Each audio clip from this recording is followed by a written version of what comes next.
would just like to thank you and welcome you to this Cuba conference, Cuba and the Challenges of Change.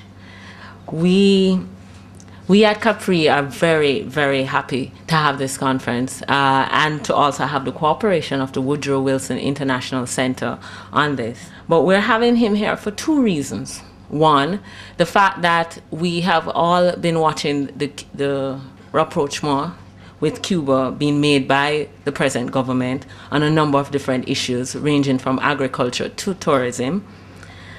And secondly, because we also have at the Caribbean Policy Research Institute been looking at the way forward in the services sector, including tourism. And we thought that how interesting would it be to have the minister himself enlighten us on what was the content of the recent trip to Cuba. So we've basically locked him in the gold room, and so he'll be forced to tell us what actually happened in Cuba. Also, just the fact that Cuba, as one of Jamaica's nearest neighbors, is a source of interest and has been and the citizens of both countries have been cooperating and mingling for decades. A number of our invitees were educated in Cuba, and a number of us have had interaction with the various Cuban expatriates here in Jamaica, ranging from those on official government business to those working in the medical field, etc. And so without further ado, I introduce, well, it might be a bit odd to say newly minted, but in comparison to the previous length of the previous administration, our newly minted Minister of Tourism, Edmund Bartlett. Thank you very much. I almost feel like I'm newly minted, except that the last 10 months have made that mint very, very difficult to deal with. And so if you were minted 10 months ago, you're probably almost minced now.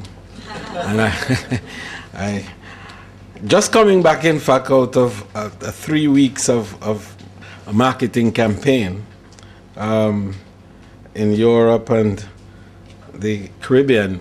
And when I say the Caribbean, a lot of people say, wow, do you actually do marketing campaign in the Caribbean? Of course we do. Caribbean is a very, very important market. And the whole business of ensuring free movement of nationals within the Caribbean is a very important part of the tourism mandate as we seek to ensure that we can strengthen the interaction between us and by so doing ramp up the numbers of arrivals and spent as well, because that's what we're about in tourism. We're about increasing arrivals and increasing spend. Yes, indeed. I didn't want to disappoint at all today, but I must say that the intention of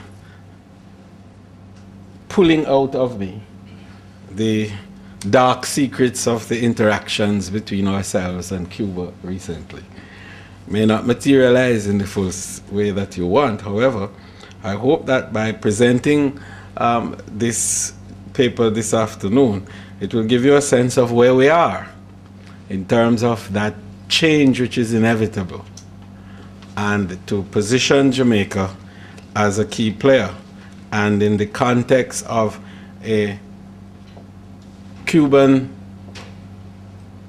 intervention in the market as part of the free world. And I say that very carefully, and perhaps I should say advisedly, because Cuba has never been but free.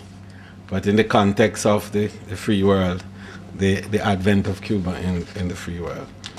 I'm also making this presentation against the background that we are about to sign a memorandum of understanding between ourselves and the Cuban Ministry of Tourism. And against that background, I would not want to preempt myself in any way, or indeed to rob from my colleague minister in Cuba some of what he may want himself to divulge when we meet next month here in Kingston to sign and give effect to that memorandum of understanding. So I want to greet very, very specially all the special guests who are here this afternoon. And I see some very distinguished persons, both from academia as well as from the private sector in our audience. And I'm sure that it speaks to the importance of tourism as a key driver in our economy and as one of the great hooks for development of our people and the enrichment of our country. We feel very strongly about tourism, as you perhaps may have known, and we not only regard it as a key driver in the economy, but as a main provider of jobs, which is one of the great deliverables that we hope to provide from this new administration. The Prime Minister himself has been very strong on the point that our commitment is to jobs, jobs, jobs, and more jobs. And tourism is being structured and is being driven to fulfill that mandate of providing jobs and more jobs. So distinguished guests and valued industrial partners and learned professors, members of the media, colleagues and fellow Jamaicans, a very pleasant good evening, and thank you for joining me here to examine current status of tourism in the Caribbean region and the challenges that we now face. As I'm sure you'll all agree, we're poised now in a moment in time when dramatic changes are shaping our lives, the way we live, and equally our future. This evening marks the beginning of an important event in which we'll all examine the imminent opening of Cuba as a Caribbean tourist destination and a new market for world trading. There is, of course, a great deal to discuss, and a full day's conference is scheduled tomorrow with presentations and panel discussions that I'm sure many of you here tonight will be attending.